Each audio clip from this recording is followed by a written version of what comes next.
Olá, queridos, boa tarde. Estou aqui iniciando a nossa live desse Olá, sábado. queridos, boa tarde.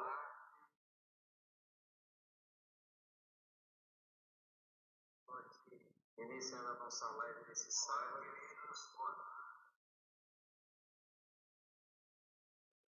Quero desde já agradecer a sua presença e pedir que você já esteja aí convidando, compartilhando esse vídeo, né, aí nas comunidades da Igreja Batista do Natal, seus contatos, né? O tema que nós vamos tratar hoje é um tema muito interessante, que é o tema da solidão. E eu acho que pode ser aí do seu interesse, tá bom? Então eu queria lhe convidar a compartilhar, convidar demais irmãos, demais pessoas para estarem conosco durante esse tempo, esse tempo aqui à tarde, de estudo da Palavra de Deus e também de reflexão de um tema muito importante. Nós iniciamos no sábado passado os nossos estudos da, do sábado, né? Falando sobre o tema Além da Cruz, reflexões sobre a vida cristã e a nossa caminhada até o céu. Então, nós falamos sobre o caminho estreito e também nos propomos, durante esse tempo, a trazer temas que fossem relevantes para a nossa caminhada cristã. E o primeiro tema, então, que nós vamos abordar vai ser o tema da solidão. Acho que é um tema bem relevante nesse tempo que a gente vive, um tempo de isolamento social forçado em muitos aspectos, né? Então, eu acho que é muito importante. Sem falar no tempo de depressão que a gente vive, né? Dificilmente você vai conhecer alguém que não. Dificilmente você não vai conhecer alguém que sofra de depressão. Então, um tema desse é também relevante por conta disso. Então, quero agradecer pela sua presença e vamos orar. Eu quero também dar alguns avisos importantes, especialmente também para a Igreja Batista do Natal. Tá certo? Então vamos aqui nos ver. Então, queridos, graças e paz, eu sou o pastor Anderson Xavier. Nós temos pastoreado a Igreja Batista do Natal e esse é o nosso segundo estudo da série Além da Cruz. Reflexões sobre a vida cristã e a nossa caminhada até o céu. O nosso propósito nessa tarde é falar sobre a solidão na vida cristã. Tá certo? Antes de orar, eu quero dar alguns avisos. O primeiro aviso é que amanhã nós temos aí o nosso culto. E o tema que nós temos abordado nos cultos de domingo é esse tema que está aparecendo aí para você na tela: Histórias e Lições, as parábolas do Mestre. Nós temos aos domingos refletido e estudado sobre as parábolas. Então eu quero convidar você amanhã às 18 horas. Nós vamos ter o nosso culto então aqui pela internet, né, tanto no Facebook quanto no YouTube, sobre esse tema importante, Histórias e Lições, as parábolas do Mestre. Outro aviso também que eu quero deixar para você é que a Igreja Batista do Natal ela está aí nas redes sociais, tanto no Facebook, no YouTube e no Instagram. Então você pode se inscrever aí, curtir, para você sempre estar por dentro das nossas publicações, dos nossos estudos, tá certo? Então você pode fazer isso. Também, se você, principalmente membro da igreja, quer colaborar, contribuir financeiramente, está aparecendo aí também para você os dados bancários da Igreja Batista do Natal. A Igreja Batista do Natal ela é sustentada exclusivamente pelos seus membros congregados e as pessoas que, por alguma razão, né, cremos tocados por Deus, abençoam financeiramente esse ministério. Então, você pode fazer, então, aí depositando na conta que aparece para você. Queridos, uma questão também importante que eu queria chamar a atenção de vocês é sobre o reinício das nossas atividades presenciais, né? Em conversa com a diretoria, nós então acertamos que nós reiniciaremos nossos cultos presenciais no dia 16 de agosto, daqui a 2 semanas. Agora, o nosso culto presencial ele vai começar às 16 horas. Então, vai ser no dia 16 às 16 horas. Nós vamos reiniciar os nossos cultos presenciais.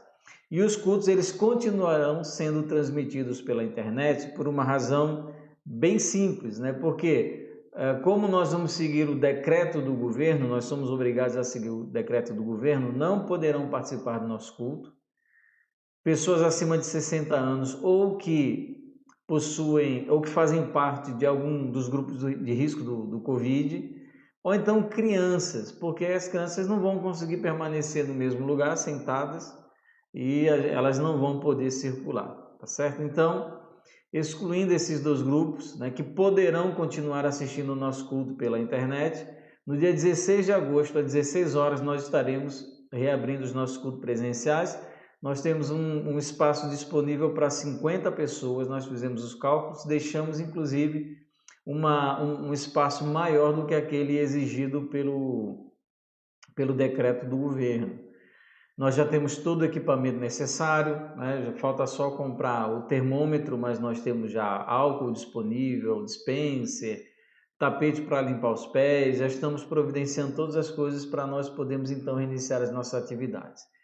Só vamos ter aos domingos, por enquanto, esse culto, às 16 horas. Então, no dia 16, às 16 horas, nós reiniciaremos os nossos cultos presenciais, tá bom? E aqueles que puderem vir serão bem-vindos dentro dessas condições que estão sendo aí colocadas, não por nós, mas sim pelo decreto do governo, tá bom? Que nós pretendemos aí seguir e fazendo ainda melhor do que ele está exigindo.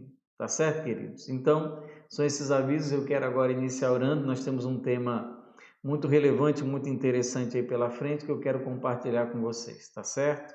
Vamos orar. Paizinho, eu quero te agradecer por estarmos aqui nessa tarde. Eu rogo a direção do Senhor sobre esse tema complicado, esse tema que atinge todas as pessoas em algum momento da vida, talvez pessoas queridas nossas, pessoas conhecidas, que hoje se sentem profundamente sós. Então, Deus, em nome de Jesus, que o Senhor esteja nos mostrando, tanto pessoalmente, para a nossa própria vida, né?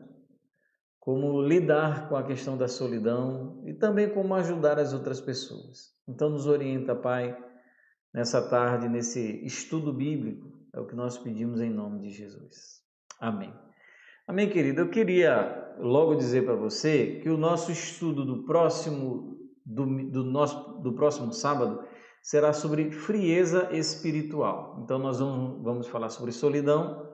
No próximo sábado, então, nosso tema será frieza espiritual, tá certo? Então, vamos lá. O nosso tema, além da cruz, a solidão na vida cristã. Eu olho aqui muito para o lado, porque o meu computador, ele fica aqui do lado, tá certo? Então, me incomoda ficar desviando sempre o olhar, mas eu preciso acessar as minhas informações aqui, tá certo? Queridos, esse tema da solidão é um tema extremamente relevante. Inclusive, eu estou pensando, vai depender de eu conseguir as pessoas, né? Já tem algumas na cabeça, fazer uma live especial só sobre solidão, né? Eu quero convidar um psiquiatra, um psicólogo, né? Pessoas que entendem da área, não apenas no aspecto teológico, mas também no aspecto mental e psicológico, para a gente poder talvez dialogar um pouco sobre esse tema, né? Que sejam pessoas, claro, pessoas crentes. Então, eu tenho esse desejo, eu tenho esse interesse, vamos ver se será possível, tá bom? Mas fica aí para uma próxima vez, tá certo? Alguns já falam que a solidão é considerada como uma epidemia. Então, hoje o mundo ele vive às voltas, né, com o aumento do número de pessoas que se consideram pessoas solitárias. Então, a solidão não é um problema, inclusive, que atinge apenas uma classe de pessoas, como se pensava antigamente, que o problema da solidão dizia respeito apenas às pessoas idosas. Na verdade, o problema da solidão é um problema que atinge todas as pessoas, independente da idade, independente da classe social a qual pertençam, independente inclusive do lugar onde elas moram, né? Existem pesquisas que dizem que a urbanização, as pessoas que moram na cidade estão mais propensas a sofrer com a solidão, mas nem por isso as pessoas que moram no campo, elas também não sofram com esse problema. Então, é tão crescente o número de pessoas que hoje lidam e se declaram como pessoas solitárias, que hoje se trata a solidão como uma grande epidemia, uma epidemia mundial, inclusive com indícios de ser algo contagioso. Você imagina aí que a solidão ela é algo que alcança hoje em dia todas as sociedades, todas as pessoas, em todas as faixas etárias, independente da condição social que vive, e isso inclusive pode ser de alguma maneira transmitido para outras pessoas, né? Uma das maneiras de nós percebermos isso é ver que o tamanho das casas estão cada vez menores, né? Inclusive existem hoje empreendimentos que são pensados para pessoas que vivem sozinhas. Apartamentos de 40 metros quadrados, de 40 e poucos metros, 30 metros quadrados. Eu estava lendo que na Coreia do Sul existem apartamentos de 4 metros quadrados. Você imagina aí morar em um apartamento de 4 metros quadrados. Então existe na Coreia do Sul apartamentos, né? Claro que não são voltados para pessoas solitárias, mas elas se aproveitam de maneira, digamos assim, mercadológica de um nicho de um grupo de pessoas que vivem sozinhos, que não tem esposa, que não tem filhos, que não tem algum companheiro. Então isso é algo que inclusive já é até o tema, digamos assim, de muitos apelos econômicos, né? Nós vivemos hoje num mundo hiperconectado. Você, por exemplo, agora que está me assistindo, você está me assistindo por intermédio de uma ferramenta, ou de uma rede social como o Facebook, ou de uma rede social como o YouTube, e ao que parece, né, na nossa mente, parece que essa hiperconexão, essas várias redes sociais das quais nós dispomos hoje e dos meios de comunicação, tanto comunicação de massa quanto a própria internet que nos conecta a qualquer pessoa, praticamente qualquer pessoa desse mundo, né? Esses mecanismos, eles não conseguem barrar ou impedir que a pessoa se sinta solitária. É um engano você imaginar que você dispor de determinados mecanismos como redes sociais, internet, que isso vai acabar com a solidão. A solidão é um mal que perdura e que cresce mesmo que as pessoas tenham toda essa disponibilidade de redes sociais, né, ao seu alcance. Inclusive, os países mais solitários são aqueles onde há um desenvolvimento tecnológico maior. A gente vai ver aqui uma pesquisa que foi feita sobre exatamente sobre em qual país as pessoas se sentem mais solitárias. Então, isso não é um problema que é resolvido na internet. Isso não é um problema que é resolvido pela disponibilidade ou pelo número de contatos que você tem na sua rede social, né? Não é isso que vai determinar se você é uma pessoa solitária ou não. Eu tive acesso a uma pesquisa interessante, né, que fala sobre os países onde as pessoas mais se sentem sozinhas. Segundo os dados de uma pesquisa feita em 2011, esses dados já estão aí então com 9 anos de defasagem pela Organization for Economic Cooperation and Development, entre jovens de 20 a 34 anos, né, apresentou os países em que esses jovens entre 20 e 34 anos vivem mais sozinhos são Dinamarca, são países desenvolvidos. Dinamarca, com 38,8% desses jovens vivendo sozinhos. Noruega, com 32,5%. Alemanha, com 32,2%. Reino Unido, com 31,3%. Holanda, com 29,5%. E os Estados Unidos, com 28,4%. Então, o número de jovens a partir dos 20 anos que vivem solitários é um número elevado, principalmente nesses países desenvolvidos, né? Essa mesma organização, ela projeta que no ano de 2030 os índices para a França seja de 75% de isolamento, Nova Zelândia 71% e Inglaterra 60%. Isso é o número ser extremamente elevado, já que nós consideramos o período da juventude como um período de muitos contatos sociais. Isso é alarmante, você pensar que nesses países em que se dispõe de um alto índice de desenvolvimento humano, desenvolvimento econômico, a disponibilização de todos os aspectos das novas tecnologias, você encontra pessoas que estão solitárias, obviamente, porque todo o dinheiro, toda a tecnologia não consegue resolver o problema da solidão. E o Brasil? O Brasil, segundo um estudo do IBGE, uma pesquisa do IBGE de 2015, diz que o índice de isolamento entre os jovens é de 14,6%. Em 2005, se eu bem me lembro, 2005, ou era 2009, acho que mais 2005, o índice era de 10%. Nós hoje, em 2015, o índice era de 14,6%, o número de jovens que se sentem, que vivem de maneira solitária. A situação é tão complexa que alguns pais estão adotando medidas drásticas e já tratam o problema como um problema de saúde pública. Por exemplo, o Japão, que é um dos países mais desenvolvidos do mundo, em que os jovens mais têm acesso à tecnologia, e o Japão é uma situação interessante porque ele é uma sociedade, digamos assim, nova, no sentido de novos relacionamentos, de lidar com situações novas do dia a dia, mas que preza muito pelas tradições culturais, como, por exemplo, a supervalorização da perfeição. O japonês é pouco intolerante ao erro. O que isso causa? Isso tem causado nos jovens um isolamento social, com medo de errar, com medo da rejeição. Essa supervalorização da perfeição, as pessoas se sentem constrangidas, com medo de errar e acabam então se isolando. Se calcula hoje, o próprio Japão calcula que mais de 500 mil pessoas no Japão vivem isoladas em casa, elas não saem de casa para nada. Jovens que vivem trancados nos seus quartos, Eles inclusive receberam nomes, são hikikomori. Hikikomori é como se chamam esses jovens, essas pessoas que não saem mais de casa. Se trancam, passam anos trancados sem sair de casa, sem sair do quarto.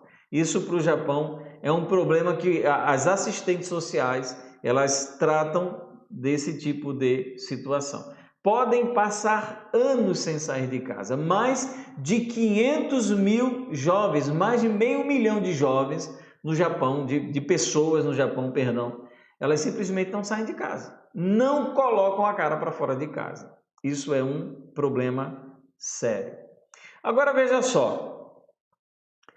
Uma reportagem publicada na revista Bloomberg Business Week em 16 de março de 2008, intitulada Japan's Prisons are a Haven for Elderly Women, ou As prisões do Japão são um refúgio para mulheres idosas, falando novamente do Japão.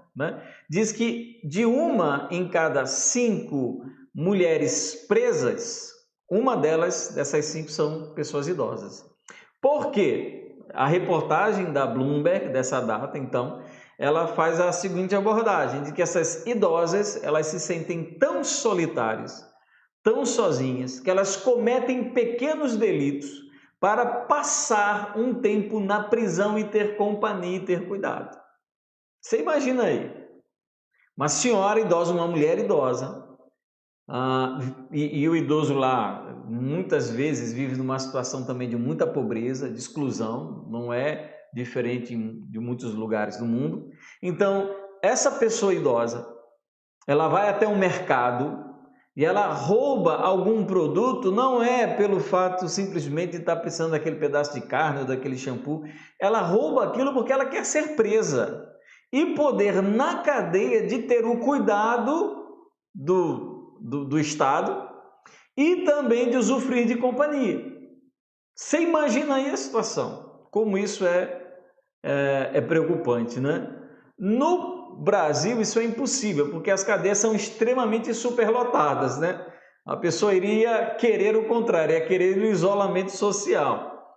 Mas, agora perceba, o Japão do mundo é a sociedade com a maior população idosa. Mais de 27% dos cidadãos são idosos. E isso está se tornando algo tão sério e grave no Japão que as pessoas estão tomando cuidado agora de um idoso reincidente em determinados tipos de crime leves, de que ele não seja mais colocado então na cadeia, mas ele seja tratado à parte. Por quê? Você imagina o custo de um idoso na prisão. Percebeu aí? Quanto é que custa um idoso fazer um tratamento de saúde numa prisão às custas do Estado? Então eles querem evitar não apenas um idoso nessa situação, tem um aspecto humanitário, mas também tem um aspecto econômico, porque para o Estado estava se tornando algo aí impraticável. Então nós percebemos, queridos, que a solidão é um problema mundial. Nesse momento, talvez alguma pessoa que você conhece, talvez alguém dos seus relacionamentos esteja nesse momento experimentando algum tipo de solidão. Ou solidão simplesmente porque não pode sair de casa, a gente vai falar um pouco sobre esse tipo de solidão, porque está distante de seus entes queridos, ou então solidão como aquele sentimento de alguém que está só no mundo. A gente vai falar por quê. Vai entrar a questão, o que é solidão? Nem tudo é solidão. Nem tudo pode ser diagnosticado ou tratado segundo o que nós vamos falar dessa solidão agora no nosso estudo. A revista The Lancet, uma revista norte-americana, publicou no dia 3 de fevereiro de 2018 um artigo intitulado The Growing Problem of Loneliness, que quer dizer o crescente problema da solidão. Eu estou dizendo esses termos em inglês para, se vocês quiserem, vocês procurarem também e terem acesso a essas reportagens.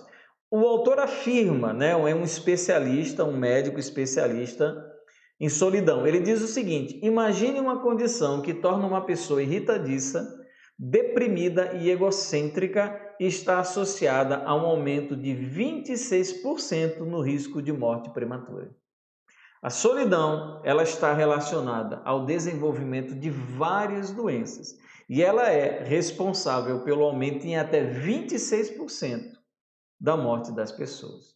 Aumento de pressão, diabetes, depressão, problemas hormonais, todos esses estão ligados diretamente à solidão.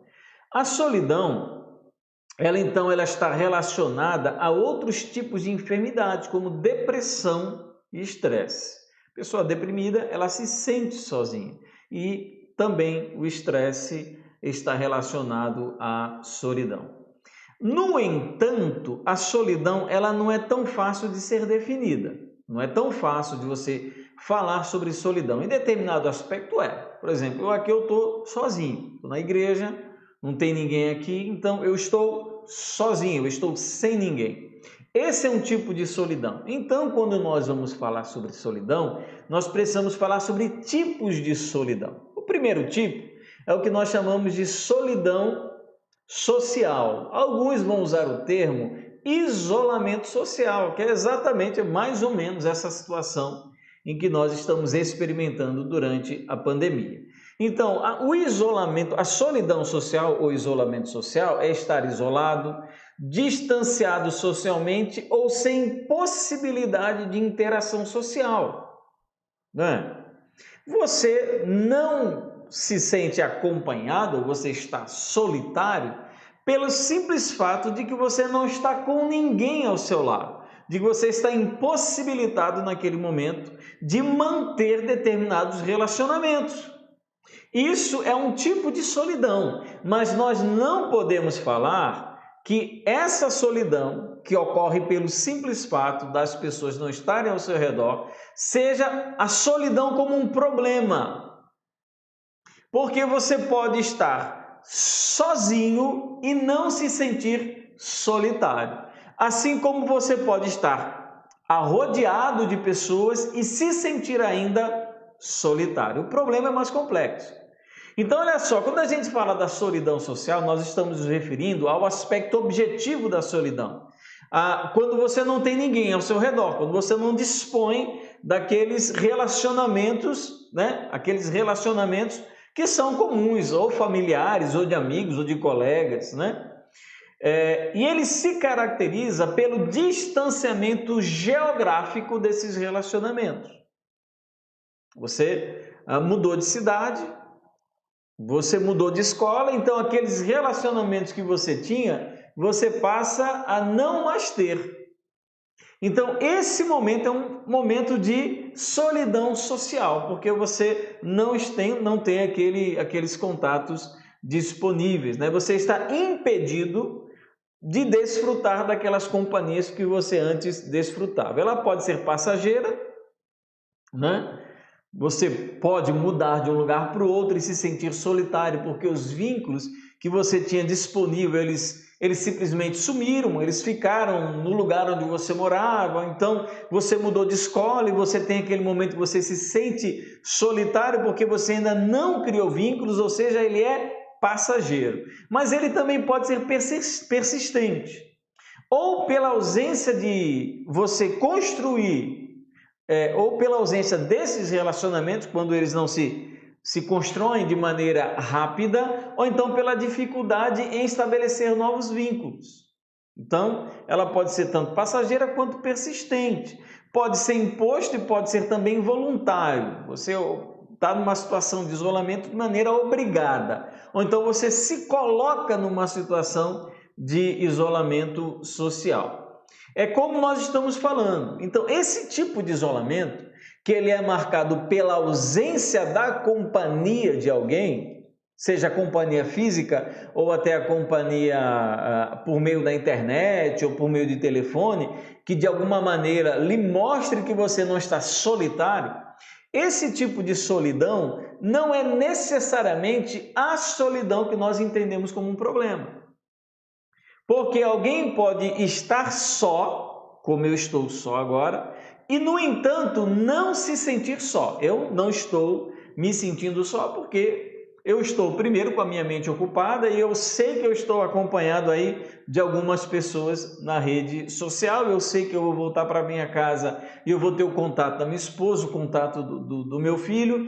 Então esse tipo de solidão, onde você está, onde as companhias, os relacionamentos, eles estão indisponíveis, necessariamente não é aquela solidão que é um problema para as pessoas, tá certo? Qual é a solidão que é um problema? É o que nós chamamos de solidão emocional.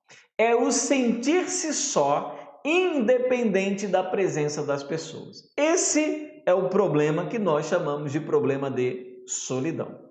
É o aspecto subjetivo da solidão, porque ela não pode ser medida pela presença ou ausência daquelas pessoas que você ama ou que se relacionavam com você.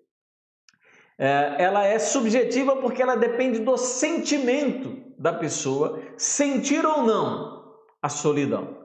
Mesmo tendo à disposição de uma grande rede de relacionamentos, sejam esses relacionamentos reais ou virtuais, ainda assim aquela pessoa desenvolve o sentimento de solidão. Ela tem toda uma rede de amigos, família pode ter 10 pessoas, né? Nós temos aí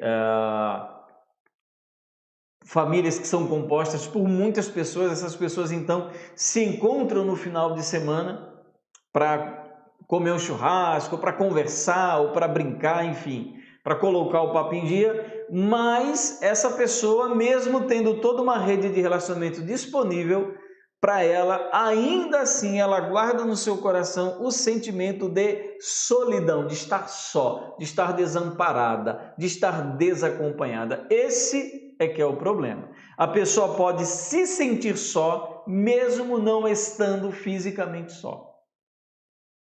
É o sentimento, como se diz, é o sentimento de se tornar invisível. A pessoa está numa multidão, aquela pessoa que vai numa igreja grande, talvez pelo simples hábito de ir, ou numa igreja pequena, vai em qualquer espaço. E mesmo ela tendo disponível várias pessoas com as quais ela pode até manter algum nível de contato, esse nível de contato ainda assim não consegue fazer com que ela deixe de se sentir uma pessoa solitária.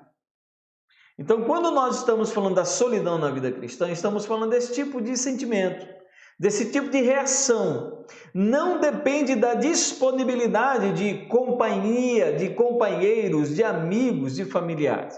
Independe disso. E esse sentimento de solidão ou desenvolvimento do sentimento de solidão, ele pode acontecer por várias causas. São várias. Isso daqui tem vários livros, né? Dentro da área da sociologia, livros dentro da área da psicologia, psiquiatria, da filosofia, né? Eu tive acesso a alguns autores especificamente da sociologia porque é minha área de formação, né?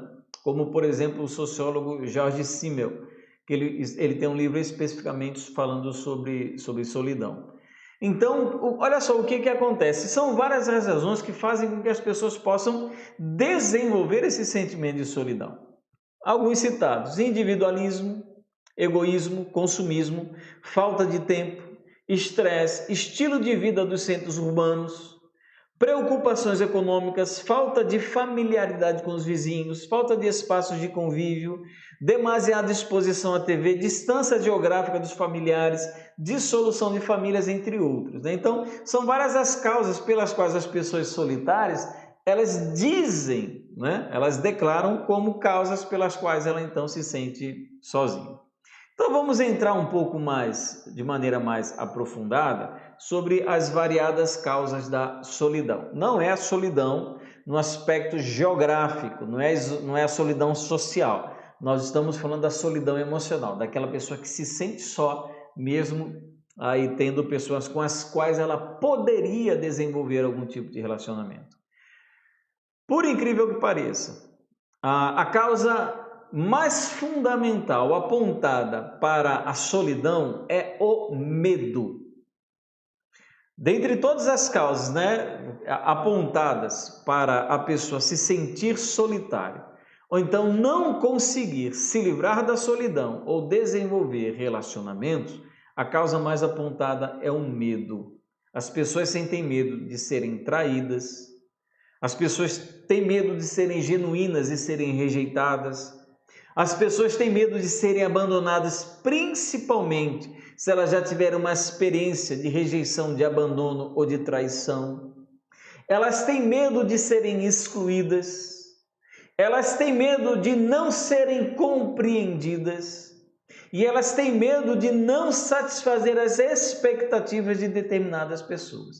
Então, quando o indivíduo ele se sente nessa condição, o que acontece? Ele começa a desenvolver um sentimento, um isolamento que vai lhe propiciar no futuro esse sentimento de solidão. O que eu fiquei olhando para esse primeiro ponto sobre as variadas causas da solidão é pensando em nós como igreja, como nós enchemos as pessoas de grandes expectativas, como às vezes nós mesmos como crentes não somos compreensivos, nós não sabemos abraçar as pessoas, e as pessoas então elas têm medo de se relacionar dentro da igreja, né?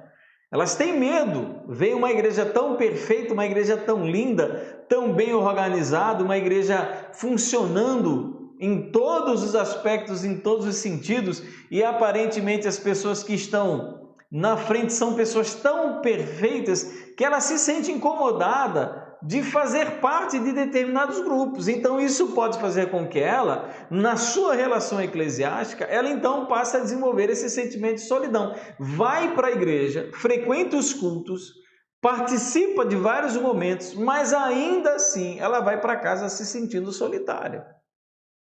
Quantos crentes não experimentaram a angústia de pensar no suicídio simplesmente porque tinham medo de mostrar o quão falhas elas eram, de como não eram perfeitas? Então vocês percebem que nós estamos falando sobre uma coisa grave. Então, a primeira causa que leva a pessoa a se sentir sozinha é porque ela tem medo. É que ela não se sente segura naquele ambiente de ser ela quem ela é. ou então, por algumas razões passadas, ela não se sente à vontade de voltar a confiar nas pessoas, porque alguém em determinado espaço falou mal dela e então ela tem medo de entrar em novos relacionamentos e ser novamente traída e ser novamente rejeitada ou abandonada. É complicado. Então, primeiro é o medo. Segundo, a diminuição do núcleo familiar. Isso é um fator sociologicamente e estatisticamente comprovado. As famílias estão ficando cada vez menores. E já existem famílias formadas por apenas uma pessoa, que são as chamadas famílias unipessoais. Família composta por apenas um indivíduo, né? Há um aumento entre o número de pessoas que estão optando por viverem sozinhas.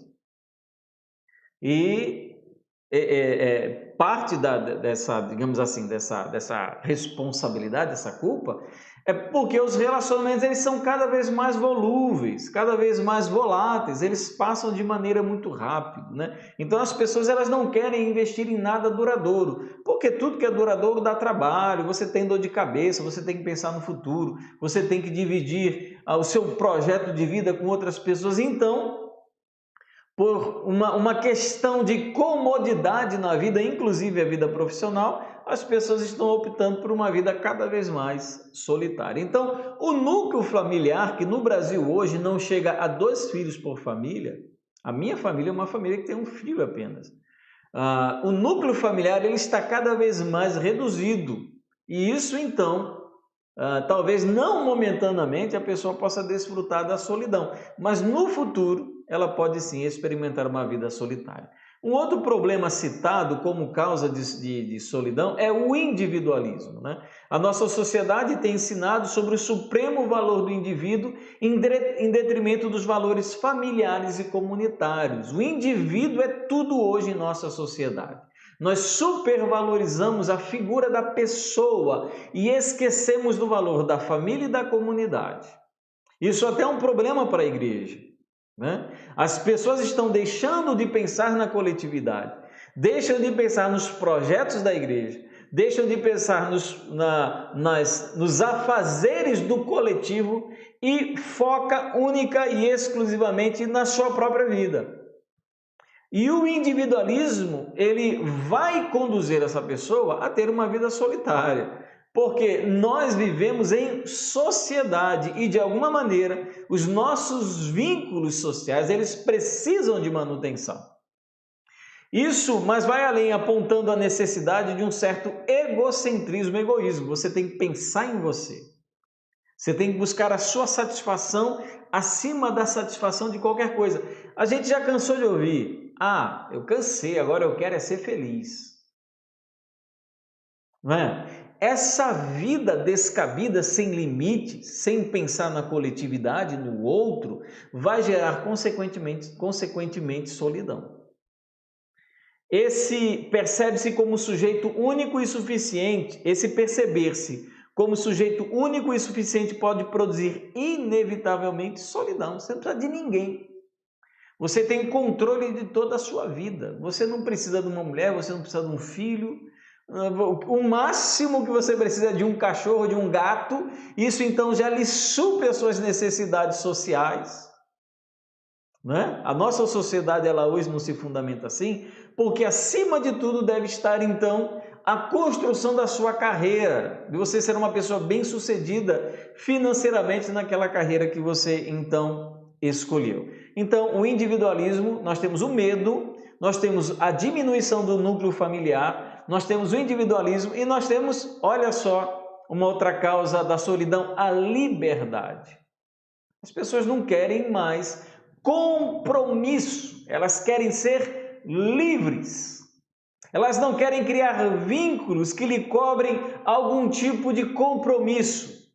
Então, a liberdade é sim um fator que pode conduzir a pessoa a ter uma vida solitária, não quer se prender a ninguém.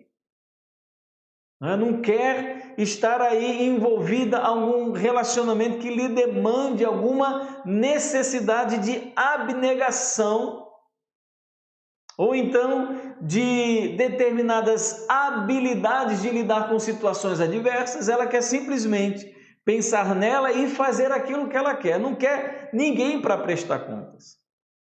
E isso, queridos, até na igreja existe. A gente não quer dar conta da nossa vida para ninguém. Os nossos filhos, eles chegam aos 16, 17, 18 anos, não querendo mais dar satisfação para pai e para mãe. Acham que não tem mais compromisso e querem usufruir então da sua liberdade. Hoje isso pode representar uma certa satisfação, mas no futuro isso pode representar simplesmente solidão. Um outro problema também apontado é a impessoalidade.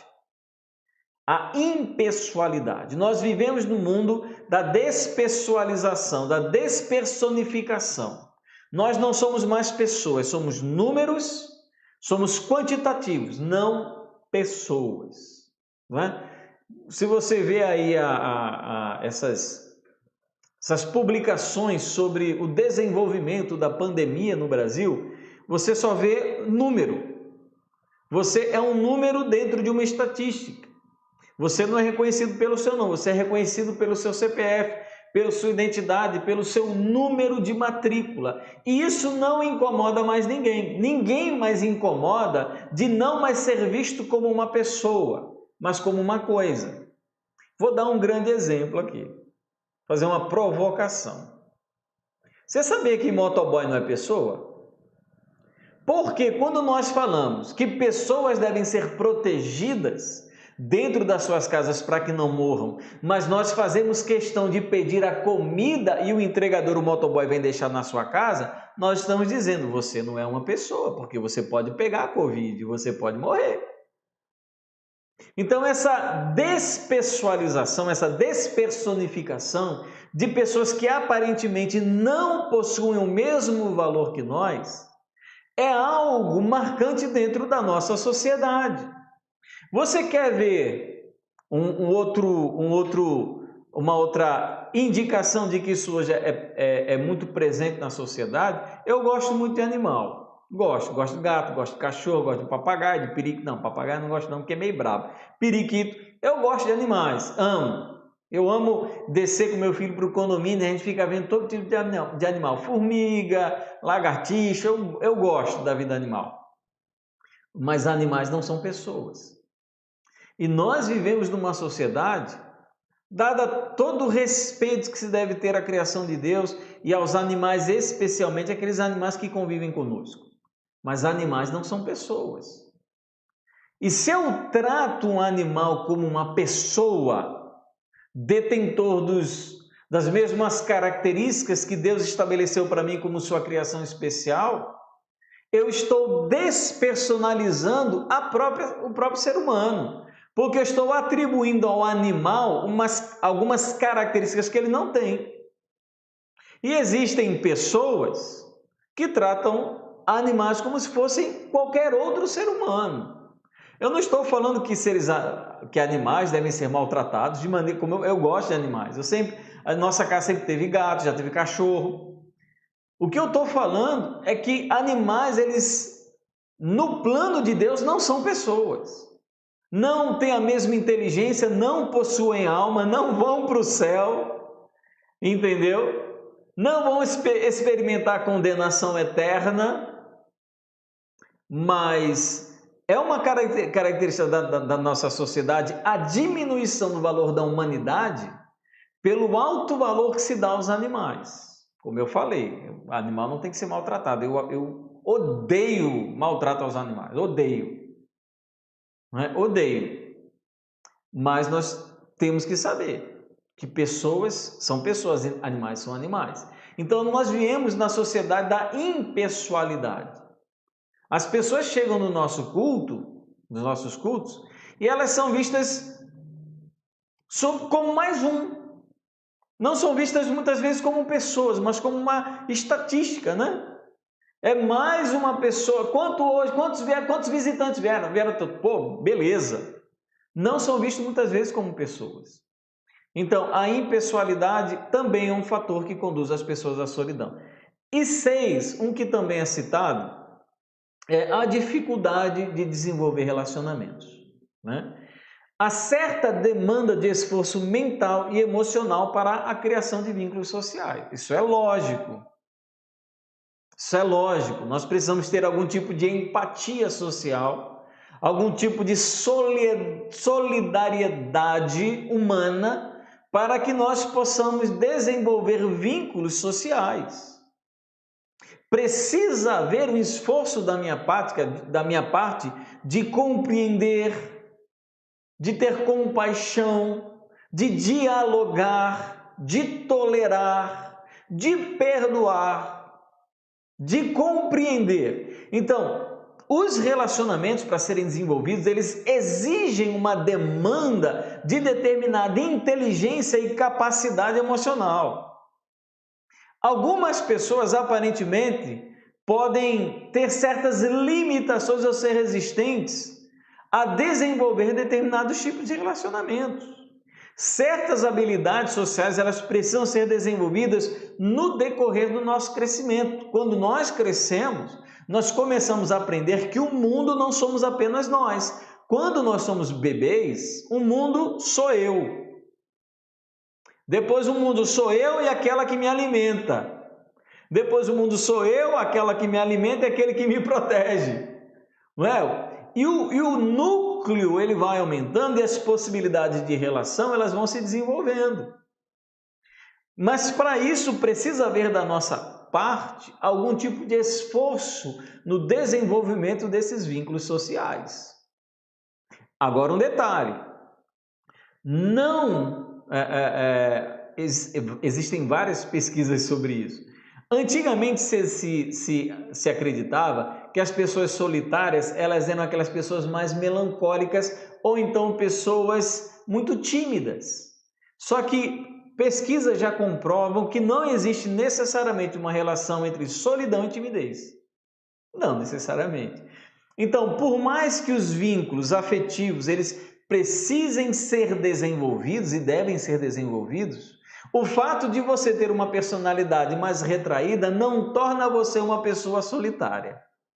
Ou então você é uma pessoa que não tem tantos amigos ou não seja tão popular. Também não quer dizer que você seja uma pessoa solitária. Isso simplesmente é um preconceito gerado na nossa mente, né? De que essas pessoas mais retraídas, elas então seriam pessoas com grandes dificuldades de desenvolver relacionamento. Tá bom?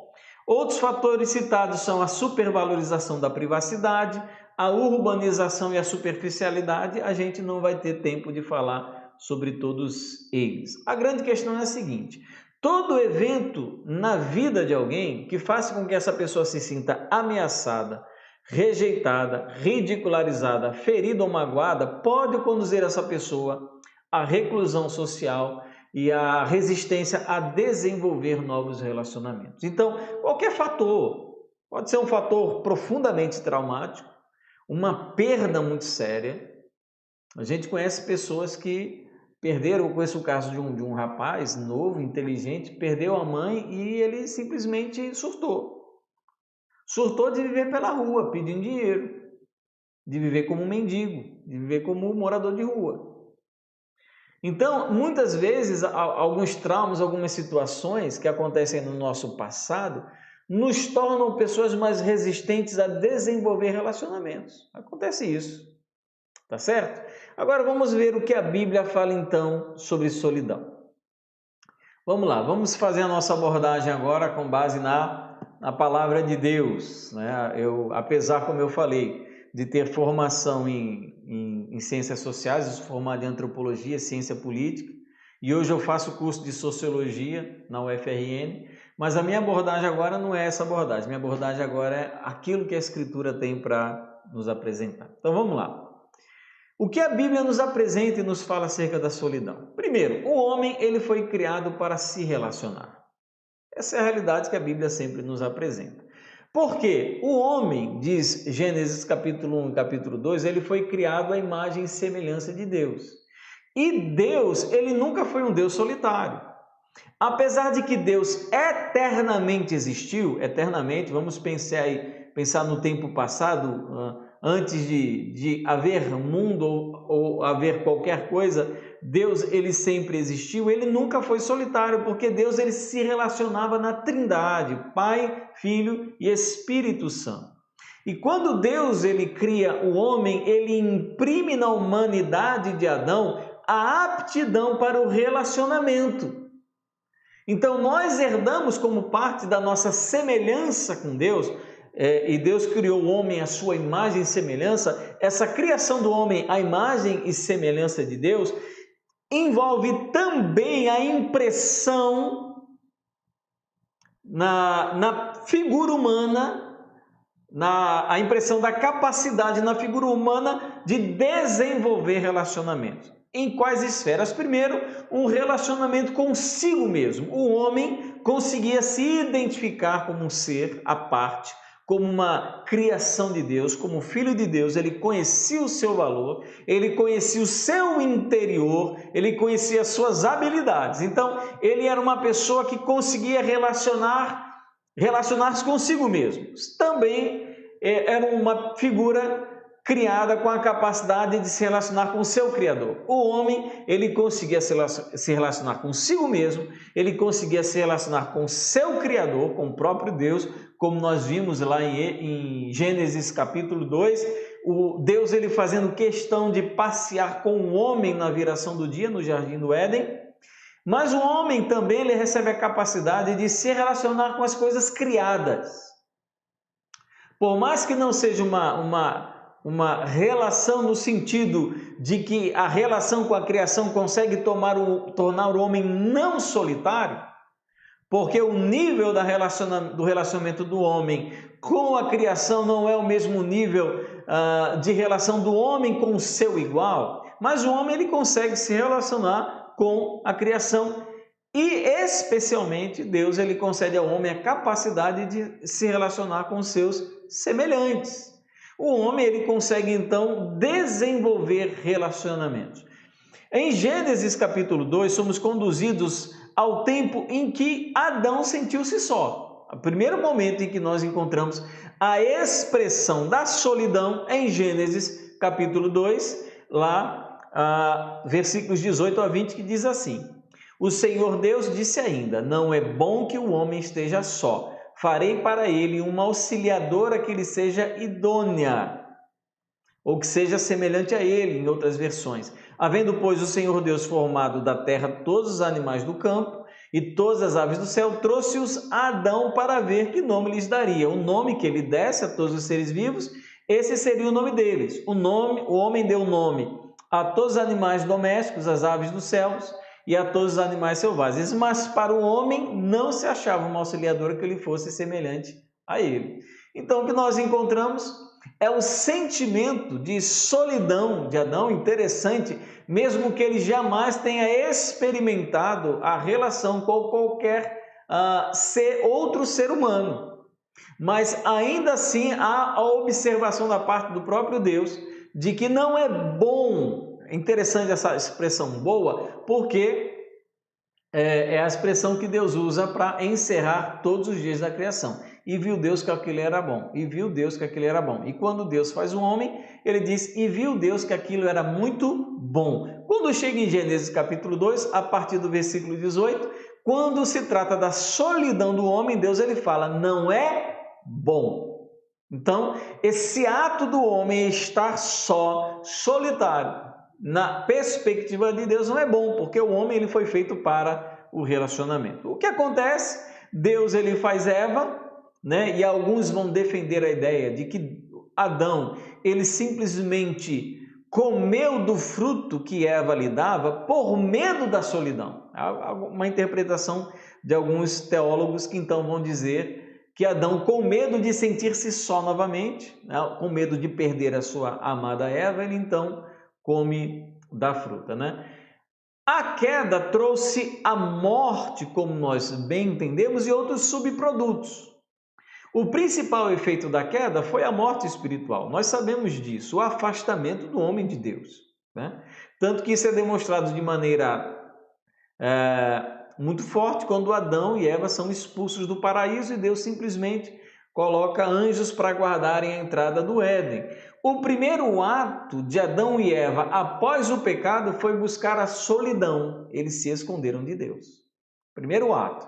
Interessante, aquilo que começou incomodando o coração de Adão é aquilo que ele busca após o pecado, né? Antes mesmo de Deus condenar Adão e Eva pelo que eles tinham feito, pela desobediência, eles já estavam sendo punidos pela própria culpa. Eles já estavam condenados pela própria culpa, né? Gênesis capítulo 3, versículo 8. Ao ouvirem a voz do Senhor Deus, que andava no jardim quando soprava o vento suave da tarde, o homem e sua mulher se esconderam da presença do Senhor Deus entre as árvores do jardim. Eles procuraram a solidão. Então você veja como isso é marcante, né? Adão e Eva demonstraram a causa maior da sua solidão, o medo. Eles se esconderam com medo. Olha só o que diz Gênesis 3, 9 a 10. E o Senhor Deus chamou o homem e lhe perguntou: onde você está? Ele respondeu: ouvi a tua voz no jardim, e porque estava nu, tive medo e me escondi. Então, a mesma causa da maior parte da nossa solidão, que nós falamos sobre o medo, foi a mesma causa que fez com que Adão buscasse aquele momento de ausência, de estar só, estar solitário de Deus, que foi o medo de Deus, né? Porque eles estavam então, né? Além de afastados de Deus, o homem desenvolve problemas em relação às outras pessoas, no caso, a sua própria esposa, aos demais seres da criação, porque há um desajuste da criação em relação a si mesmo. O homem, ele começa a ter então problemas com relação à sua própria identidade. Sentimentos como medo, insegurança, ira, insatisfação passam a fazer parte da alma humana. Então aquela figura pura, aquela figura, como nós dizemos na teologia, aquele homem inocente, ele então perde a sua inocência e todo o pecado começa a fazer parte da história de Adão, né? Na minha ótica, eu não percebo a solidão como um pecado. Eu não digo assim, eu sou solitário e a solidão é um pecado. Como eu falei, o homem ele estava só, ele estava sem a presença daquela pessoa igual a ele. E Deus ele não trata isso como pecado. Então a solidão em si não é um pecado. Solidão não é um pecado, mas ela pode ser o resultado de outros pecados, como se fosse a ponta de um iceberg. Então a pessoa que está solitária não é a solidão em si, mas o que leva e o que causa aquela pessoa se sentir solitária. Aí é que tem que ser feita a investigação se a gente quer ajudar uma pessoa então que se sente solitária. Não é só proporcionar companhia, é para que ela possa entender porque ela valoriza tanto esse momento de solidão e não quer desenvolver novos relacionamentos. O Antigo Testamento, como nós temos visto aqui sobre o primeiro casal, ele também fala bastante sobre solidão. Por exemplo, a figura de Jacó. Jacó ele sentiu necessidade de ficar sozinho antes do seu encontro com Esaú. Quando Jacó ele sai da casa de Labão, seu sogro, e ele se dirige então para a casa de Esaú. Antes de passar o val do Jaboque, ele manda todo mundo na frente e fica sozinho, solitário. Em Gênesis 32, 24 diz assim: Jacó ficou sozinho e um homem lutava com ele até o romper do dia. Esse texto é conhecido, né? Sobre o val do Jaboque. Jó, capítulo 38, versículo 1, é interessante. Jó recebe de Deus a resposta às suas queixas quando ele estava só. A gente tem toda aquela experiência difícil de Jó, de sentir-se profundamente solitário, porque ele perdeu os filhos, ele perdeu todo o seu dinheiro, ele perdeu a admiração e o respeito da comunidade. E o texto diz de Jó, né, diz que os amigos se aproximaram dele e ele estava sozinho em cima de um monturo, né, em cima de um bocado de cinza, se raspando com cacos de telha. Essa é a figura de Jó. Ele é visto sozinho pelos seus amigos.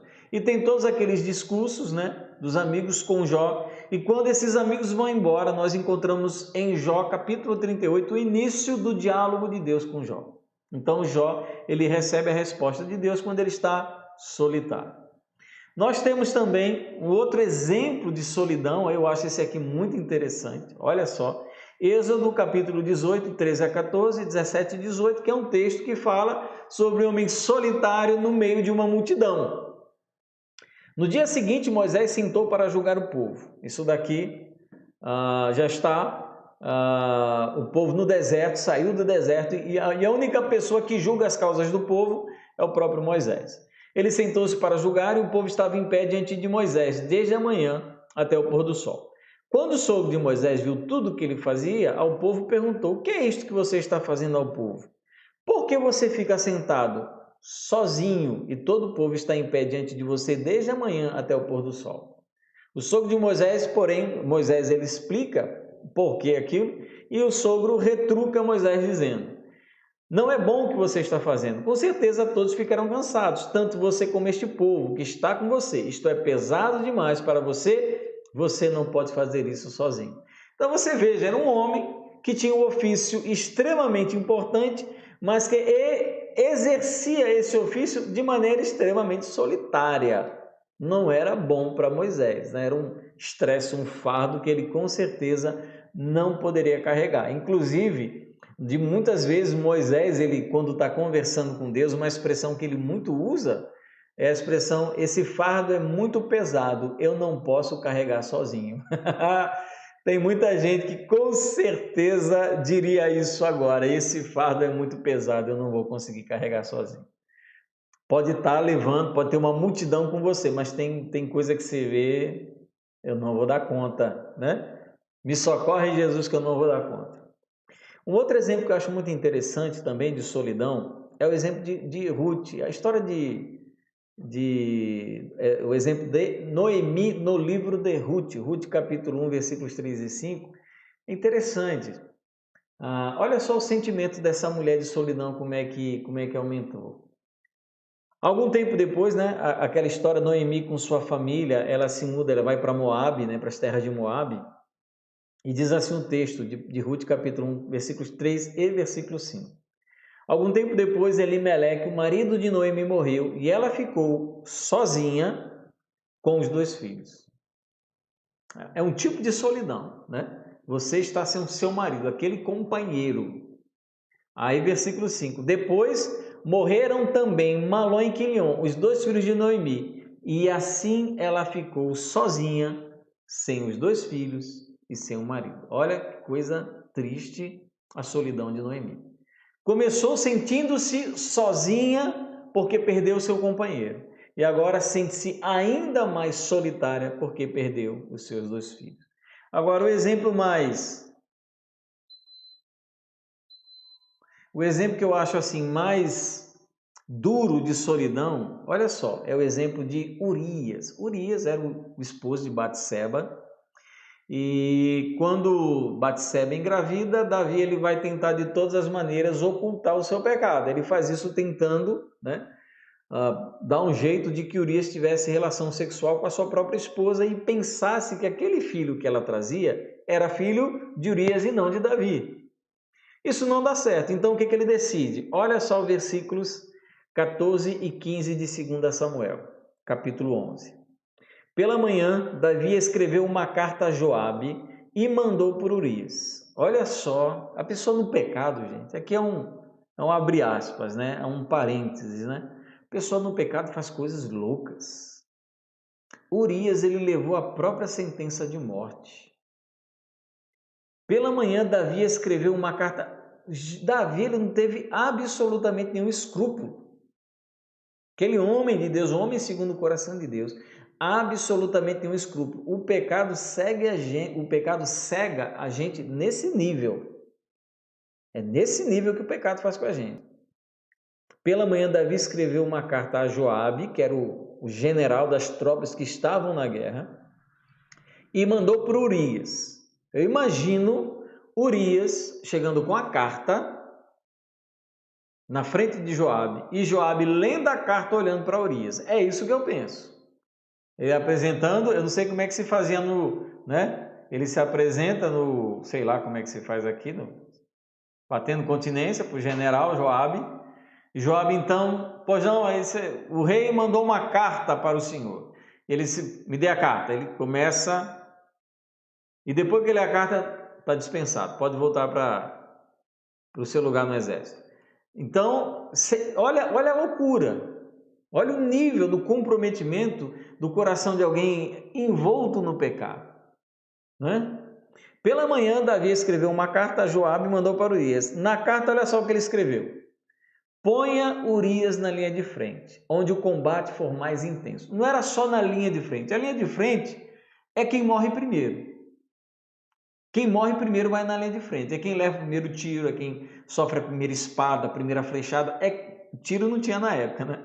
A não ser tiro de flecha, né? Enfim. Morre primeiro quem vai na frente. Mas não era só na frente. Era no lugar onde a batalha fosse mais intensa. Depois deixem-no sozinho para que ele seja ferido e morra. Gente, olha só a maldade. Eu fico impressionado. Urias, um homem íntegro, que recusou-se a usufruir dos prazeres do seu leito conjugal, né? Do prazer do seu leito conjugal, por respeito aos seus companheiros de batalha.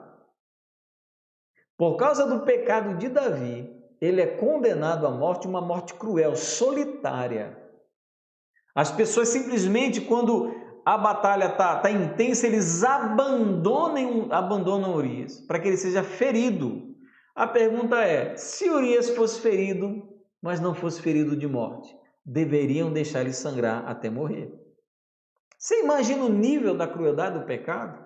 A ponto de fazer isso com um homem como Urias, mas isso aqui é um adendo que fala da solidão desse homem, que foi abandonado no campo de batalha pelos seus próprios companheiros. Que pecado é uma desgraça mesmo, né? A gente não pode...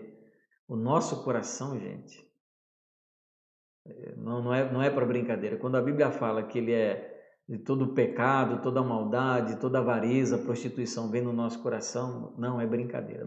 Não é poético, é real, é concreto. Agora vamos olhar a solidão no Novo Testamento. Jesus, você já parou para pensar que Jesus era um homem solitário? Veja só, Jesus ele experimentou solidão. Apesar de toda a comunhão que Jesus desfrutava com o Pai em suas orações, da amorosa presença da sua mãe e do seu pai de criação, da constante presença dos seus discípulos e da multidão que o seguia, ele deve ter sido o homem mais solitário da história. Mesmo sendo o homem que falava e Deus orava, que orava e Deus ouvia. Mesmo sendo um homem amado pelos seus discípulos e circundado aí por uma grande multidão. Ninguém, a não ser o Pai, que não estava fisicamente visível, poderia entendê-lo completamente. Ninguém. Várias vezes Jesus falava e os discípulos: Senhor, nós não estamos entendendo o que o Senhor está falando. Ou ele mesmo falava: o que eu digo agora vocês entenderão depois. Era um homem incompreendido. Era tão incompreendido, olha só, Marcos capítulo 3, versículo 31. Nisso chegaram a mãe e os irmãos de Jesus e, tendo ficado do lado de fora, mandaram chamá-lo. Esse texto parece uma visita de cortesia da mãe e dos irmãos de Jesus a Jesus, mas não. O contexto dos versículos anteriores de Marcos capítulo 3, versículo 21 diz assim: E quando os parentes de Jesus, a mãe e os irmãos, ouviram isto, saíram para prendê-lo, porque diziam: está fora de si. Ele enlouqueceu. Jesus era incompreendido até pela sua família. Então você imagina aí, queridos, né, que Jesus ele foi um homem solitário. Em vários momentos ele mesmo escolheu a solidão. Por exemplo, Mateus capítulo 14, 23, e tendo despedido as multidões, ele subiu ao monte a fim de orar sozinho. Ao cair da tarde, lá estava ele só. Jesus ele optou pela solidão muitas vezes. Marcos capítulo 1, versículo 35, João capítulo 6, versículo 15. Jesus, o próprio Jesus, ele prediz acerca da sua própria solidão. João capítulo 16, versículo 32. Eis que vem a hora e já chegou, em que vocês serão dispersos, cada um para a sua casa, e vocês me deixarão sozinho. mas não estou sozinho porque o Pai está comigo. Olha só que lindo, né? Maravilhoso a maneira como Jesus se apega à figura do seu Pai, que mesmo lá no céu, fisicamente não visível, mas ele sabia que o Pai estava com ele. Quando foi a maior solidão de Jesus? Com certeza foi em Mateus capítulo 27, versículo 46. Por volta das 3 horas da tarde, Jesus clamou em alta voz dizendo: Eli, Eli, lema sabachthani, que quer dizer: Deus meu, por que me abandonaste? Olha só. Quer dizer, Jesus ele experimentou a mais profunda das solidões, ou das solidãos. Não sei como é que fala isso no plural. Jesus ele experimentou essa solidão difícil porque foi abandonado pelo próprio Pai. Quer dizer, querido, se Deus ele se sentiu solitário, ele entende você que se sente solitário. Jesus ele sentiu o sentimento de estar sendo abandonado, traído, incompreendido, ele consegue entender também o mesmo sentimento que você experimenta de solidão. Paulo foi um homem também no Novo Testamento que se sentiu solitário. O apóstolo Paulo, por ocasião da sua prisão em Roma, foi abandonado por seus amigos. 2 Timóteo capítulo 4, versículo 16 e 17, diz assim: O apóstolo Paulo, por ocasião da na minha primeira defesa, ninguém foi a meu favor. Todos me abandonaram. Que isto não lhe seja posto em conta, mas o Senhor esteja ao meu lado e me revestiu de forças, para que através de mim a pregação fosse plenamente cumprida e todos os gentios a ouvissem, e fui libertado da boca do leão. Mais uma vez, né? Assim como o próprio Senhor Jesus disse, eu não estou só porque o Pai está comigo, né? O próprio apóstolo Paulo ele tem essa mesma convicção, né? Eu fui abandonado por todos, mas o Senhor estava ao meu lado e me revestiu de força. Eu acho que essa é a maturidade, deve ser a nossa maturidade, o nosso sentimento, quando nós nos sentirmos solitários, saber que Deus está conosco, tá certo? Então, isso é o que a Bíblia nos apresenta sobre a solidão. Mas tem um outro aspecto da solidão que eu acho importante a gente tratar também, que é a chamada reclusão e solitude, tá certo? Reclusão. O que é reclusão? A reclusão é quando a solidão ela se torna crônica. É quando você simplesmente perde o interesse por vivenciar qualquer tipo de relacionamento. Você se fecha, você se enclausura. E isso produz na vida da pessoa muito sofrimento. A solidão, ela produz sofrimento, ela produz dor. Ela produz o sentimento ruim, ela não produz nada de bom. A solidão não é boa, a solidão é ruim. E a reclusão é pior porque existe um abandono, um adoecimento da doença da solidão.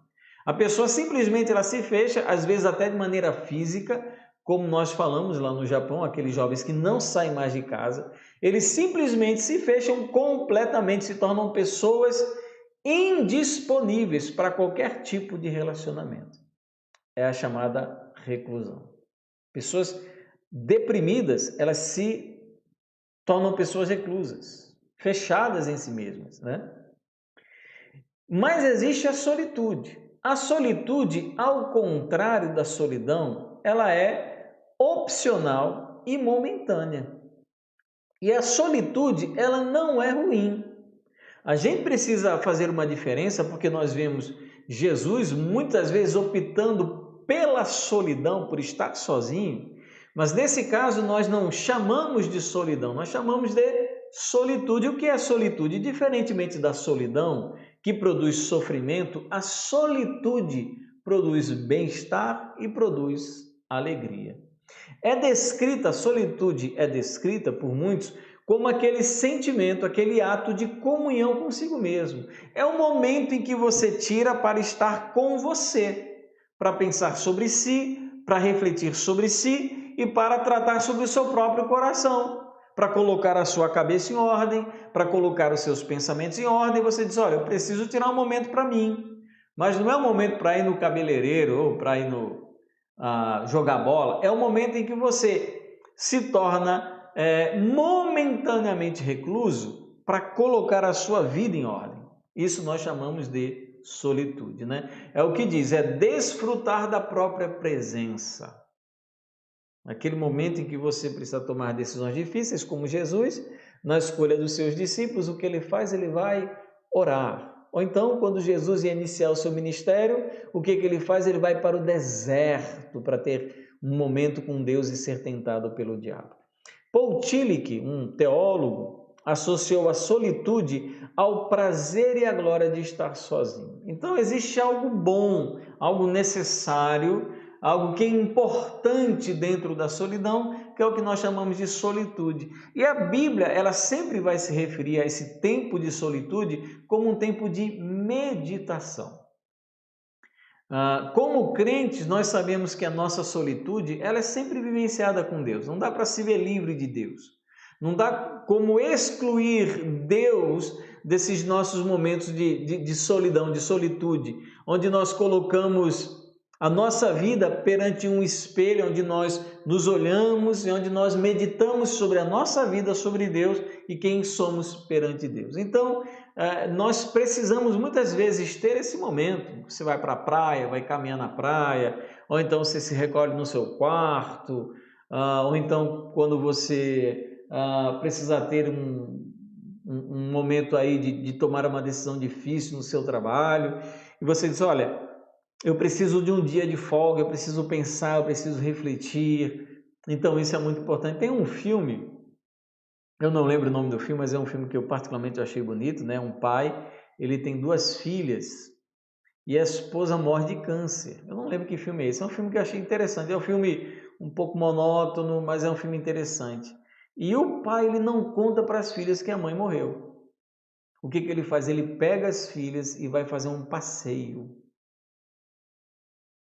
para ter esse momento de solitude com as filhas. E só no final da viagem ele conta o que aconteceu. Eu não lembro o nome do filme, infelizmente, mas a gente às vezes precisa de um momento assim, de estar só, né? De experimentar o nosso próprio ruído, de ouvir a nossa própria voz, de lidar com os nossos próprios sentimentos, sem os ruídos e interferências exteriores, de pensar, a gente se recusa, né? Aí ficar um pouco recluso, né, com a palavra de Deus e medita e pensa e ora e fala com o Senhor e se confronta. Então isso é muito importante. Então nós chamamos de solitude, de meditação, que a Bíblia chama de meditação, de estar sozinho pensando, né, o que nós fizemos ou como devemos fazer. Mas como então lidar biblicamente com a solidão? Essa vai ser a parte final do nosso estudo, tá certo? Para a gente poder encerrar e falarmos então semana que vem sobre frieza espiritual. Como lidar biblicamente com a solidão? Primeiro, antes de tudo, nós não devemos minimizar o sofrimento de pessoas que se sentem solitárias, né? É muito difícil você dizer, isso é besteira, isso é mimimi, isso é frescura. Não, a solidão, como nós falamos aqui, é um problema que precisa ser compreendido e tratado da maneira certa. Nós não podemos também querer expor as pessoas em situações constrangedoras, né, como algum tipo de tratamento de choque. Vamos sair, vamos abrir isso aqui tudo, vamos sair, eu vou levar você para não sei o quê, para passear, né? É como aquele filme Curtindo a Vida Doidado, né? O Ferris, né? Ele vai chamar o amigo dele, o amigo está depressivo em casa, né? Todo encolhido, né? E ele carrega o amigo para curtir a vida e tal, né? O que acontece? A gente não pode impor às pessoas, né, esse momento de abrir mão da solidão. É algo que precisa ser feito, mas ser feito de maneira a respeitar a dor, até porque a pessoa precisa ser ouvida, compreendida, tratada, né? A solidão não se auto-resolve com conversão e nem mesmo a conversão genuína pode impedir que ela venha a ocorrer. Então, muitas vezes a pessoa ela se converte como uma solitária e ela continua sendo uma pessoa solitária. Ela precisa de um cuidado, de um discipulado para que ela possa aprender a voltar a confiar nas pessoas e a desenvolver relacionamentos, né? E também não quer dizer que os crentes genuínos sejam pessoas que são a prova de solidão. Qualquer pessoa, em qualquer momento da vida, pode experimentar um tempo de solidão, tá certo? Os seres humanos são cheios de pecados, complexos e difíceis de lidar, essa é a realidade. E a gente então precisa aprender a lidar com essa grande quantidade de pecadores que tem na igreja. A gente precisa aprender a lidar com isso, né? A maturidade deve nos levar a aprender a lidar com os problemas que levam à solidão, como medo, rejeição, crítica, etc. A maturidade é para isso. A gente cresce mentalmente, emocionalmente e espiritualmente para aprender a lidar com situações adversas. Essa é a diferença entre a criança e o homem maduro. A criança, basicamente, a maneira dela resolver os problemas é chorando, ou insistindo, ou então fazendo birra. O homem adulto não, ele precisa procurar maneiras mais maduras de lidar com essas questões. Então, o desenvolvimento espiritual, ele também impede que nós desenvolvamos uma vida capaz de lidar com situações de solidão, de lidar com medo, de lidar com rejeição, com crítica, de lidar com ataque, com perseguição, com mentira, com maledicência. O nosso desenvolvimento espiritual ele precisa nos conduzir a isso. De igual maneira, a maturidade deve nos fazer aprender a ouvir, compreender, aceitar, compartilhar, desenvolver empatia, aceitar críticas e lidar com medo e tudo mais. Então, isso vem com a maturidade. Nós crescemos para lidar com esses problemas. Aprender com a solidão é, antes de tudo, aprender a lidar consigo mesmo, a estar bem consigo mesmo. Então, lidar com a solidão é lidar com o seu interior. Talvez o pior fantasma da solidão sejamos nós mesmos. É difícil lidar com quem nós somos e quais são os nossos sentimentos.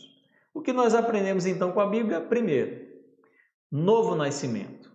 João capítulo 1, versículos 12 a 13. Mas a todos quantos o receberam, deu-lhes o poder de serem feitos filhos de Deus, a saber, aos que creem no seu nome, os quais não nasceram do sangue, nem da vontade da carne, nem da vontade do homem, mas de Deus. Então, novo nascimento, por quê? O novo nascimento, ele resolve o principal problema da solidão do homem, que é a solidão de Deus. Então, o novo nascimento reconstrói o mais importante dos relacionamentos, relacionamento seu com Deus. Então, primeira coisa, precisa nascer de novo.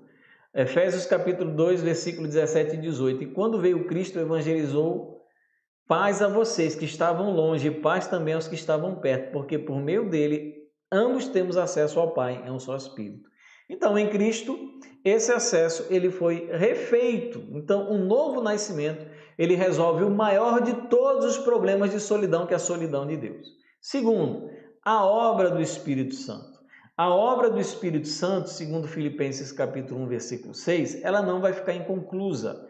Estou certo de que aquele que começou boa obra em vós há de completá-la até o dia de Cristo Jesus.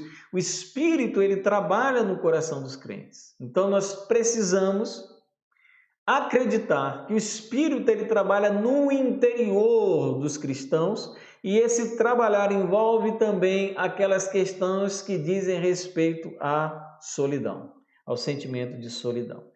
Terceiro, Cristo e sua palavra. Nós somos exortados a nos aproximar de Cristo.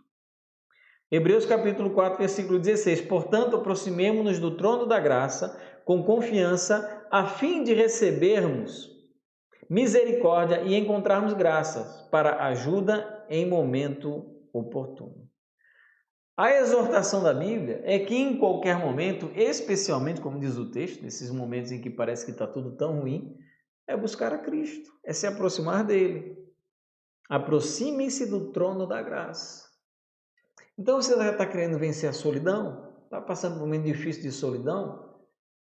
O que a Bíblia nos indica? Se aproxime de Cristo, se achegue até Deus e Ele se achegará também a você. Cristo trabalha na comunidade, isso é importante, por intermédio da sua palavra. A palavra de Cristo é o instrumento dele para a transformação dos indivíduos. Então, quando a gente se expõe à palavra, ou seja, pela leitura diária, ou seja, então, pela exposição da Escritura num culto de domingo, nós estamos permitindo que o Espírito trabalhe em nós. Nesse sentido, nós precisamos ter a disposição de quebrar a nossa solidão e nos envolver novamente em algo que nos propicie a aproximação à palavra de Cristo, à palavra de Deus. Quarto, a comunidade cristã. É impossível falar de igreja sem falar em pessoas. Não existe igreja de uma pessoa só. A palavra eclesia, né, que vem do grego, né, a palavra igreja vem do grego eclesia, significa os chamados para fora. Então, não existe uma igreja de uma pessoa só. A igreja ela foi pensada para ser um espaço de comunhão e transformação. Então, quer vencer a solidão? Procure relacionar-se com as pessoas da igreja. Estou dizendo se é aquele cara que vai chegar e vai romper todas as barreiras. Se for, tudo bem. Mas normalmente nós começamos a desenvolver alguns poucos relacionamentos. Como diz Romanos 14, 1 a 3, acolham quem é fraco na fé, não porém para discutir opiniões. Um que pode comer de tudo, mas quem é fraco na fé come legumes. Quem come de tudo não deve desprezar o que não come. O que não come não deve julgar o que come de tudo, porque Deus os acolheu. Então, nós temos que ter essa atitude que Paulo recomenda em Romanos 14, acolher essas pessoas. Não é desprezar, esse povo chato, esse povo não gosta de estar com ninguém. Tem gente que é chata mesmo, que não é solitária, viu? A gente tem que entender bem essa diferença. Tem gente que é chata mesmo, que não gosta de se relacionar com determinados grupos, que se sente acima da média. Aí tudo bem. Não estou dizendo excluir, mas nós não podemos incluir essas pessoas como solitárias, né? Agora, as pessoas que de fato estão sofrendo com a solidão, elas precisam ser acolhidas, porque são pessoas que estão fracas. E 5, desenvolvimento da humildade. Olha só, isso é importante. A humildade nos faz ter uma visão real sobre nós mesmos, né? Não maximizamos nossas virtudes e nem minimizamos os nossos erros. A autopercepção de que o problema pode não estar nos outros, o problema está em você. Ou por mais que os outros tenham os seus problemas e podem ter colaborado para o seu atual estado de solidão, como você nem sempre consegue resolver os problemas a partir dos outros, você pode começar a trabalhar os problemas a partir de você. Dos seus medos, da falta de perdão, da falta de compaixão, da falta de confiança. É algo que você busca no seu próprio coração. E a humildade, ela faz com que você reconheça essas coisas. 1 Coríntios capítulo 12, versículo 11, parte A. Pois quem conhece as coisas do ser humano, a não ser o próprio espírito humano que nele está? Existem duas pessoas que conhecem você muito bem, você e Deus. Então você sabe quais são as causas do seu estado de solidão, porque você não consegue se relacionar. A humildade, descer ao nível da humildade, faz com que você consiga reconhecer essas coisas. É preciso um esforço pessoal de humilhação para vencer a solidão. E 6, por fim, Cristo, ele sempre nos orienta para os relacionamentos. Apesar de que, historicamente, o cristianismo dentro da Igreja Católica Romana, ele entendia a reclusão como uma virtude. A Bíblia nunca mostra a reclusão como algo virtuoso, porque Cristo ele sempre nos leva a nos relacionar com outras pessoas. Mateus capítulo 5, 13 a 16, diz: vocês são o sal da terra, vocês são a luz do mundo. Ele fala inclusive sobre exposição. Você não acende uma candeia para colocá-la debaixo do alqueire, ao contrário, você coloca num lugar alto para iluminar os que estão na casa. Ele fala sobre visibilidade, não sobre solidão. Então, Deus, ele nos coloca numa situação em que a nossa vida, ela precisa ser apreciada por outras pessoas, rompendo com a solidão. Então, Cristo, ele nos lança dessa maneira, então, para experimentarmos uma vida de relacionamentos, Porque o evangelho é um evangelho de relacionamento, tanto com Deus quanto com as outras pessoas. Por fim, eu queria citar só para vocês Hebreus capítulo 13, versículos 5 a 6. Que a vida de vocês seja isenta de avareza. Contentem-se com as coisas que vocês têm, porque Deus disse: de maneira alguma deixarei você, nem jamais o abandonarei. Assim, afirmemos confiantemente: o Senhor é o nosso auxílio, o Senhor é o meu auxílio, não temerei. O que alguém pode me fazer? Então, querido, por fim, lembrar de uma realidade assim muito marcante na Escritura. Você pode se sentir sozinho, mas Deus está contigo. Então, nutra no seu coração, você como um cristão genuíno e verdadeiro, de que Deus ele é com você. Ele lhe guarda, ele lhe protege, ele lhe ama, ele está do seu lado. Então, você não está 100% sozinho, porque você tem de todos a melhor companhia. Lembrando que o que Deus ele quer, que você vença, que você consiga romper todo sentimento de solidão. Se você precisa, procure ajuda. Ou ajuda de um pastor, ou ajuda de um conselheiro, ou ajuda de algum irmão mais maduro, ou ajuda de algum líder que você considere dentro da sua igreja, ou, se for o caso, uma ajuda profissional de um psiquiatra ou então de um psicólogo. Mas procure ajuda. Deus ele tem tanto para você. Deus ele tem um mundo de relacionamentos preciosos e de pessoas que vão amar você. Mas você precisa também, querido, dar os seus passos em direção a essa transformação. Amém? Não sei se restou alguma dúvida, alguma observação, você pode fazer então aí deixando nos comentários. Eu queria só orar lembrando dos nossos avisos. Primeiro aviso, né? Amanhã nós temos a nossa live de domingo, nosso culto, às 18 horas. Nós vamos voltar a abordar parábolas.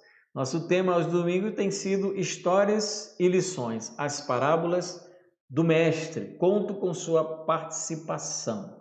Outro aviso também, Igreja Batista do Natal, nas redes sociais, está aí disponível para você, se você quiser se inscrever, compartilhar, convidar também os seus amigos para curtir, tá bom? Estamos aí nas redes sociais. Se você quiser ofertar ou contribuir com a Igreja Batista do Natal, tá aí os dados bancários. E com essa tela, então, eu só encerro dizendo o seguinte: no próximo sábado, esse estudo de hoje foi mais complexo, foi mais demorado. Eu espero demorar no máximo 1 hora no próximo sábado. Nosso próximo tema será frieza espiritual. Então nós vamos falar sobre além da cruz, sobre essas reflexões que temos feito e vamos falar sobre pessoas frias na fé, sobre esfriamento. Porque tem gente hoje que não consegue, não quer, não tem mais desejo espiritual, não quer mais caminhar na fé. Tá bom? Se você conhece alguma pessoa que está nesse estado, convida ela para a gente poder compartilhar sábado que vem às 17 horas, então, na continuidade do nosso estudo.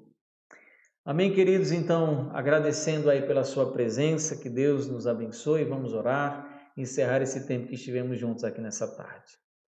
Pai, eu te agradeço e que essa palavra tenha servido de orientação para a igreja, de uma maneira de capacitar a igreja a lidar com pessoas solitárias, mas que chegue no coração de pessoas que se sentem assim, Senhor, para que possam buscar ajuda, Deus. A solidão, com certeza, ela não produz bons resultados. A nossa vida, ela é boa quando ela está envolvida, ó Deus, em relacionamentos saudáveis e edificantes. Então, sê com todos que ouviram, para que sejamos enriquecidos com a Tua palavra. Em nome de Jesus. Amém. Amém, querido. Deus abençoe. Um forte abraço. Tudo de bom. E nos vemos então amanhã às 18 horas. Sim, ó, o aviso principal eu esqueci. Nós conversamos com a diretoria da igreja e nós então decidimos que nós retornaremos às nossas atividades presenciais no dia 16 de agosto, às 16 horas. Então, no dia 16 de agosto, nós retornamos com nossos cultos presenciais às 16 horas.